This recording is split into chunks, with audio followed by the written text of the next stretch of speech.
नमस्कार दोस्तों, डेट है आज की 29 नवंबर 2021 और स्वागत है आपका एडिटोरियल डिस्कशन में।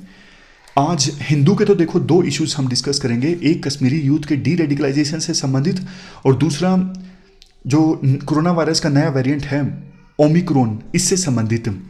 वैसे देखो दो और आर्टिकल्स मैंने पढ़े, इंडियन एक्सप्रेस का और एक लाइव मिंट का, लेकिन आज हम दो पार्ट्स में डिस्कस करेंगे। इस पार्ट में तो सिर्फ हिंदू के दो आर्टिकल्स जो ये हैं इनको डिस्कस करेंगे। इवनिंग में वो दो जो दूसरे न्यूज़पेपर्स के आर्टिकल्स हैं ना, वो दूसरे पार्ट में हम डिस्कस करेंगे। तो फिलहाल डिस्कशन स्टार्ट करते हैं इन दो आर्टिकल्स की। First important article Kashmiri youth के डी रेडिकलाइजेशन से संबंधित है। आप जीएस पेपर सेकंड के इस टॉपिक से आर्टिकल को रिलेट कर सकते हो। क्या कंटेक्स्ट है?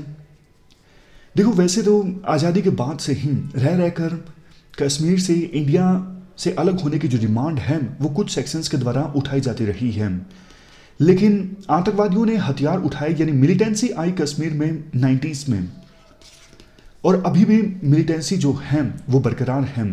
काफ़ी सारे सॉल्यूशंस दिए हैं कश्मीर से मिलिटेंसी को ख़त्म करने के लिए अलग अलग लोगों के द्वारा। जैसे chief of defence staff Vipin Rawat ने ये बोला कि अगर कश्मीर के लोग टेररिस्ट को लिंच करते हैं, यानी भीड़ के द्वारा आतंकवादियों की हत्या की जाती है, तो ये एक पॉजिटिव साइन है। इसके अलावा सजेशन ये भी दिया गया डी रेडिकलाइजेशन कैंप्स इस्टेब्लिश होने चाहिए कश्मीर में, कश्मीरी यूथ को डी रेडिकलाइज करने के लिए। जैसे देखो, चाइना ने भी जिंगजियांग रीजन में जो वहाँ पर मुस्लिम यूथ हैं उनको डी रेडिकलाइज करने के लिए काफ़ी सारे डिटेंशन कैंप्स इस्टेब्लिश करके रखे हैं। तो ऐसे ही कैंप्स कश्मीर में भी इस्टेब्लिश होने चाहिए। राइटर कहते हैं इससे पहले कि हम सॉल्यूशंस की बात करें, हम कश्मीर में जो मिलिटेंसी है उसका इतिहास जानते हैं। वैसे तो देखो, पाकिस्तान का निर्माण ही धर्म के नाम पे हुआ था। मोहम्मद अली जिन्ना ने कहा था मुस्लिम्स के लिए अलग से देश बनना चाहिए पाकिस्तान। लेकिन पाकिस्तान में जब मोहम्मद जिया अल हक, ये पाकिस्तानी आर्मी के जनरल थे, बाद में इन्होंने पाकिस्तान की सत्ता पर कब्जा कर लिया, यानी डिक्टेटर बन गए। तो इन्होंने जब सत्ता संभाली ना, इन्होंने फुल फ्लैज एग्रेसिव तरीके से स्टेट क्राफ्ट में रिलीजन को इस्तेमाल करना स्टार्ट कर दिया। इन्होंने कहा रिलीजन जो है वो स्टेट पॉलिसी का पार्ट होना चाहिए। इन्होंने पाकिस्तान को एक इस्लामिक स्टेट बनाने की कोशिश की, और इन्हीं के कार्यकाल में पाकिस्तान में बहुत सारे मदरसास खुल गए। वहाँ पे यूथ जो है, पाकिस्तान यूथ, वो रेडिकलाइज होने लगे।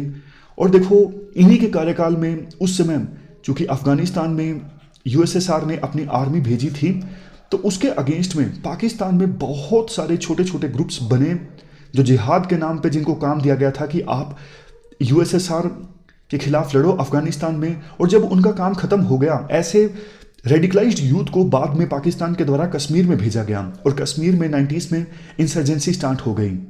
ये वो समय था जब एक तरफ कश्मीर और दूसरी तरफ बचे हुए भारत के बीच में जो डिवाइड था वो बहुत ज़्यादा बढ़ गया था। तो इस मिलिटेंसी को स्प्रेस करने के लिए सरकार ने पब्लिक सेफ्टी एक्ट 1978 और ओस्पा यानी armed forces special powers act 1958 ये इन्वोक किए। ये देखो बहुत सीरियस समय था, उस समय बहुत मिलिटेंट थे कश्मीर में। मतलब ऐसे लेमैन लैंग्वेज में बोल दिया जाता है कि उस समय जो इनिशियल 90s का टाइम था ना, हर घर में एक आतंकवादी था। मतलब ऐसे ही बोल दिया जाता है, इसको लिटरल टर्म्स में मत लीजिए। ये जो बात बोली जाती है ना कि हर घर में आतंकवादी था, वो इसलिए बोली जाती है कि नंबर्स पे हाईलाइट किया जा सके कि इतने सारे आतंकवादी थे कि एवरेज अगर लगाओगे तो हर घर में उस समय आतंकवादी था कश्मीर में। लेकिन देखो, उस समय ना ज़्यादातर जो आतंकवादी थे ना वो पाकिस्तान से आए थे, क्योंकि जैसा मैंने आपको बताया कि अफगानिस्तान में यूएसएसआर के अगेंस्ट लड़ने के लिए पाकिस्तान ने रेडिकलाइज्ड यूथ को अफगानिस्तान में भेजा था। वहाँ पे काम खत्म हो गया तो उनको कश्मीर में भेज दिया गया। उस समय तो देखो, पाकिस्तान में खुले आम एजेंट घूमते थे, रेडिकलाइज्ड यूथ को रिक्रूट करते इस्लाम के नाम पर, और उनको भेज दिया जाता कश्मीर में सो कॉल्ड आज़ादी के लिए।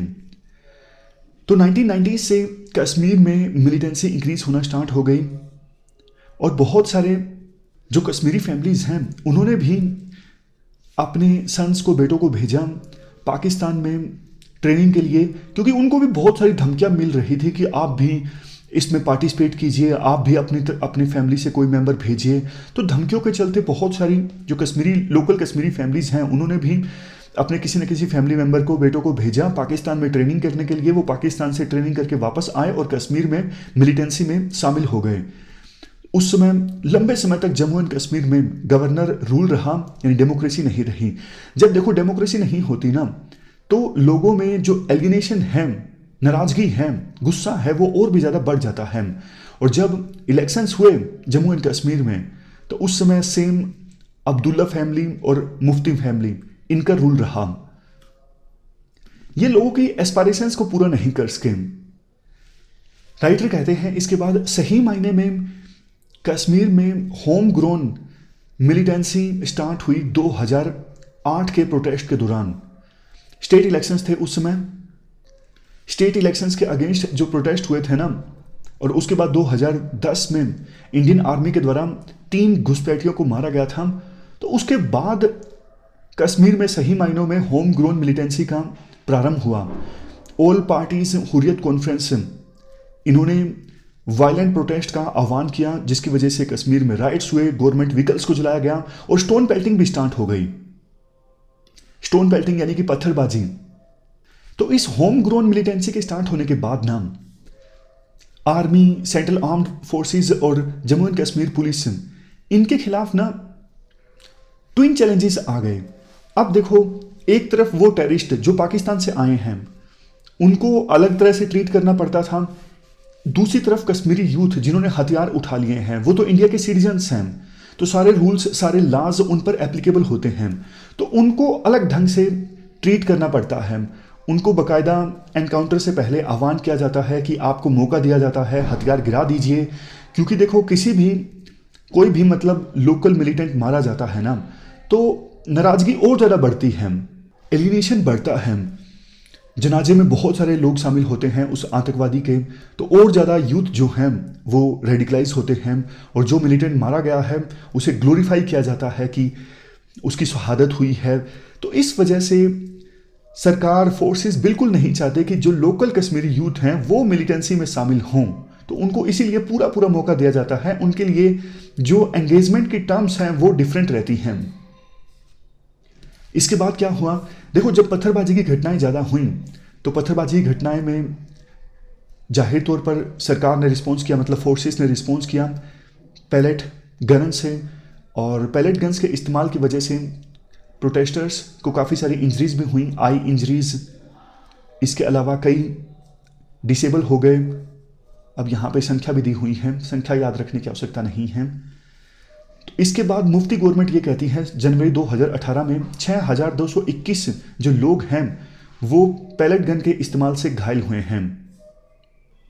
ये तब का आंकड़ा है जब बुरहान वानी का एनकाउंटर हुआ था 2016 में। उसके बाद कश्मीर में अनरेस्ट स्टार्ट हुआ था। उसके बाद कश्मीर में मिलिटेंसी अभी तक चल ही रही है। स्पेशल स्टेटस जो था जम्मू एंड कश्मीर का, उसे ख़त्म कर दिया गया, लेकिन मिलिटेंसी अभी पूरी तरह से जम्मू एंड कश्मीर में ख़त्म नहीं हुई है। और कुछ दिनों पहले तो जो लोकल सिविलियंस हैं उनको भी निशाना बनाया गया आतंकवादियों के द्वारा। तो ये कश्मीर में मिलिटेंसी का जो इतिहास है वो हमने ब्रीफ में जाना। इसके बाद राइटर सॉल्यूशंस की बात करते हैं। राइटर कहते हैं आतंकवादियों को अगर भीड़ के द्वारा पीट कर मारा जाता है तो ये देखो अच्छी चीज़ नहीं है। ऐसे लिंचिंग होना किसी भी डेमोक्रेटिक सोसाइटी को शोभा नहीं देता है। और दूसरा सजेशन कि डी रेडिकलाइजेशन कैंप इस्टेब्लिश करना यूथ के लिए, जैसे चाइना में इस्टेब्लिश हुए हैं। देखो, अगर इस प्रकार के डी रेडिकलाइजेशन कैंप इस्टेब्लिश होते हैं ना, तो बल्कि पाकिस्तान की जो इस्टेब्लिशमेंट है वो इसका और ज़्यादा इस्तेमाल कर सकती है, और ज़्यादा यूथ को रिक्रूट करने के लिए, और ज़्यादा इंडिया के अगेंस्ट भड़काने के लिए। तो राइटर के अनुसार सॉल्यूशन क्या होना चाहिए? राइटर के अनुसार सॉल्यूशन ये होना चाहिए, ऑलरेडी देखो इंडियन आर्मी जो है वो अंडर ग्रेजुएट कोर्सेज और स्कूल एजुकेशन को सब्सिडाइज करती हैं कुछ जम्मू एंड कश्मीर के सिलेक्टेड चिल्ड्रन के लिए अपने रेजिडेंशियल स्कूल्स और प्रोफेशनल कॉलेजेस में, जो आर्मी के अंडर चलते हैं। जो आर्मी की एक सोसाइटी है, आर्मी वेलफेयर एजुकेशन सोसाइटी, इसके अंतर्गत चलते हैं। आर्मी जम्मू एंड कश्मीर के बच्चों के लिए ये सब करती हैं, यानी एजुकेशन को सब्सिडाइज करती हैं अपने ऑपरेशन सद्भावना के तहत। इसके अलावा अगस्त 2018 में जम्मू एंड कश्मीर पुलिस ने भारत दर्शन टूर ऑर्गेनाइज करवाया बच्चों के लिए दिल्ली और आगरा में। तो यहाँ पे जम्मू एंड कश्मीर के जो बच्चे हैं वो देश के बाकी पार्ट्स और देश के हिस्ट्री के बारे में जानते हैं। बीएसएफ भी इसी प्रकार के प्रोग्राम्स ऑर्गेनाइज करवाती आई हैं 1999-2000 के बाद से ही। अभी तक देखो बीएसएफ स्पॉन्सर्ड भारत दर्शन टूर्स कितने हो चुके हैं, 55, और इसमें टोटल 1539 जो बच्चे हैं वो पार्टिसिपेट कर चुके हैं। आर्मी इसके अलावा देखो स्कूल कंस्ट्रक्शन में भी हेल्प करती है, medical aid, veterinary care, disaster relief, इन सब में आर्मी जो है वो हेल्प करती है।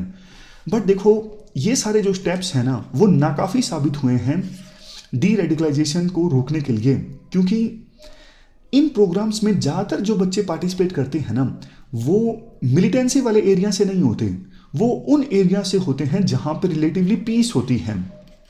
अब देखो जो एरिया ऑलरेडी पीसफुल है, जहाँ से बच्चे अगर इस प्रकार के प्रोग्राम से पार्टिसिपेट करेंगे तो अच्छी बात है, लेकिन वो बच्चे जहाँ पे रेडिकलाइजेशन ज़्यादा है वो पार्टिसिपेट करें तो ज़्यादा अच्छा होगा ना, वो डी रेडिकलाइज होने की दिशा में आगे बढ़ेंगे। इसके बाद नेक्स्ट पॉइंट राइटर ये बोलते हैं, जब देखो कश्मीरी बच्चे जम्मू एंड कश्मीर से बाहर इंडिया के बाकी राज्यों में पढ़ते हैं तो कुछ भी आतंकवादी घटना हो जाती है कश्मीर में तो फिर उनके साथ गलत बिहेव किया जाता है। कई बार हम देखते हैं जैसे पुलवामा की घटना हुई तो उसके बाद इंडिया के कई राज्यों में जो कश्मीरी यूथ हैं उनके साथ सही बिहेव नहीं हुआ। इसके अलावा जब इंडिया में मुस्लिम माइनॉरिटीज़ के अगेंस्ट कुछ वायलेंस होता है या फिर कुछ गलत होता है तो और ज़्यादा जो कश्मीरी यूथ है ना उनको लगने लगता है कि हमारा इंडिया में भविष्य नहीं है, क्योंकि मुस्लिम्स के साथ ठीक से बिहेव नहीं होता इंडिया में और हम भी मुस्लिम्स हैं। तो राइटर ये कहते हैं कि देखो ऐसा नहीं हो सकता कि जम्मू एंड कश्मीर में आप कश्मीरी जो मुस्लिम्स हैं उनको सब्सिडी दो एजुकेशन में, उनके लिए कई सारे प्रोग्राम्स चलाओ, लेकिन देश के बाकी राज्यों में उनको आप नफरत करो, ऐसा नहीं हो सकता। तो सरकार को कश्मीरी यूथ को ना प्रोटेक्शन प्रोवाइड करनी होगी। जब भी वो देश के किसी भी दूसरे हिस्से में पढ़ते हैं ना तो उनको फुल प्रोटेक्शन मिलनी चाहिए, और बाकी जो यूथ है ना जो उनके साथ गलत बिहेव करते हैं उनको भी अवेयर करने की आवश्यकता है कि इससे जो ना है कश्मीर में सिचुएशन और ज़्यादा ख़राब होती है अगर आप जो कश्मीरी यूथ हैं वो देश के बाकी राज्यों में पढ़ते हैं, उनके साथ ठीक से बिहेव नहीं करते हो तो वो और ज़्यादा एलियनेट होते हैं, और ज़्यादा उनकी जो नाराज़गी है वो बढ़ती है। तो अगर हमें कश्मीर से मिलिटेंसी को ख़त्म करनी है ना तो रियल प्रोफेशनल अप्रोच को अपनाने की आवश्यकता है, और ये शॉर्ट टर्म में पॉसिबल नहीं है। लॉन्ग टर्म में लगातार काम करने से हम कश्मीर से जो रेडिकलाइजेशन है उसे ख़त्म कर सकते हैं। ये पूरा आर्टिकल हमने डिस्कस किया।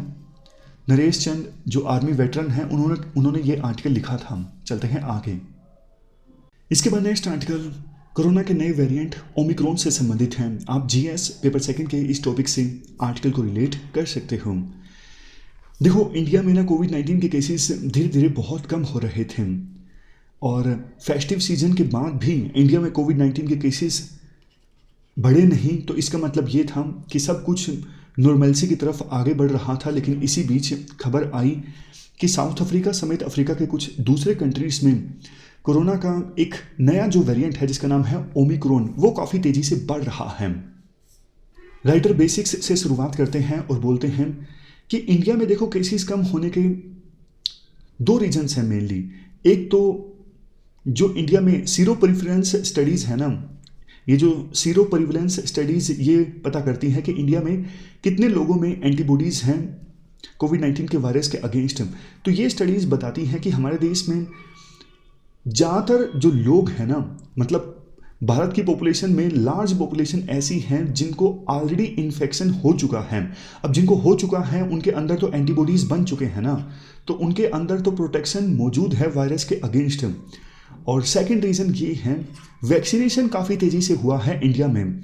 आज के समय में 44% इंडियन अडल्ट ऐसे हैं जिनका फुल्ली वैक्सीनेशन वो हो चुके हैं, मतलब 2 डोज उनको लग चुके हैं, और 82% पॉपुलेशन ऐसी हैं अडल्ट्स की जिनको कम से कम 1 डोज लग चुका है।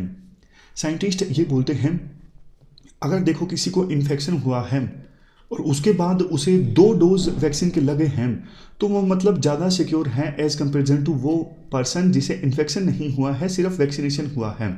लेकिन हाँ, यहाँ पे देखो एक बात बतानी ज़रूरी है, ये जो वैक्सीन लगी है ना, इसका जो इम्पैक्ट है ना over the period of time कम हो जाता है। इसी वजह से कुछ देशों में जो बूस्टर डोज हैं वो भी लग रही हैं, यानी तीसरी डोज भी लग रही हैं। बट साइंटिफिक डेटा कम से कम ये ज़रूर सजेस्ट करता है कि जिनको वैक्सीन लगी है ना, उनको इन्फेक्शन होने के बावजूद वो सीरियसली इल नहीं होते। इन्फेक्शन हो जरूर जाता है लेकिन वो सीरियसली इल नहीं होते। ये अभी तक सभी वेरिएंट्स के लिए लागू होता है। अभी तक देखो कोविड-19 का सबसे खतरनाक जो वेरिएंट है वो डेल्टा वेरिएंट है, तो इसके लिए भी यही बात लागू होती है। जिन लोगों का वैक्सीनेशन हुआ है वो उनमें इन्फेक्शन होने के बावजूद इंटेंसिटी इतनी ज़्यादा नहीं होती, ड्यूरेशन भी इतने ज़्यादा नहीं होता इन्फेक्शन का। लेकिन अब बात करें नए वेरिएंट की जिसका नाम है ओमिक्रॉन। ये देखो सबसे पहले बोत्सवाना में आइडेंटिफाई किया गया है और इसी की वजह से साउथ अफ्रीका के गोटेंग प्रोविंस में जो केसेस की संख्या है बहुत ज़्यादा तेज़ी से बढ़ी है। इस रीजन में 90% जो सैंपल्स लिए गए हैं ना पिछले कुछ हफ्तों में, वो ओमिक्रॉन वेरिएंट के निकले हैं।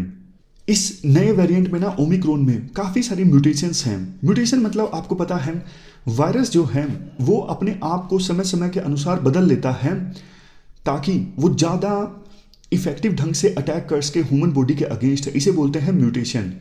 वैसे देखो कंपेयर नहीं कर सकते लेकिन एक एग्जांपल आपको देता हूँ। यूपीएससी भी देखो जैसे म्यूटेट करती रहती है, यानी अपने आप को बदलती रहती है, अपना पैटर्न जो है वो हर साल चेंज कर लेती है। इस साल स्पोर्ट्स के कुछ क्वेश्चंस पूछ लिए, अब पूरा साल बच्चे बेचारे स्पोर्ट्स के करंट अफेयर पढ़ते रहेंगे। यूपीएससी को ना थोड़ा स्पेसिफिक होकर बताना चाहिए ताकि बच्चे जो पूरा साल मेहनत करते हैं उनकी मेहनत व्यर्थ ना जाए, कि हाँ आपको ये पढ़ना चाहिए, इस एरिया से हम क्वेश्चन पूछ लेते हैं, ताकि बच्चों को यूं तो लगे जो हमने पूरे साल मेहनत की उसका कुछ तो फल निकला। पेपर नहीं क्लियर हुआ, चलो देखो ये तो सबकी अपनी अपनी डेस्टिनी होती है। इंसान अपनी तरफ से मेहनत कर सकता है, सही स्ट्रेटजी अपना सकता है, जो उसके कंट्रोल में है वो कर सकता है।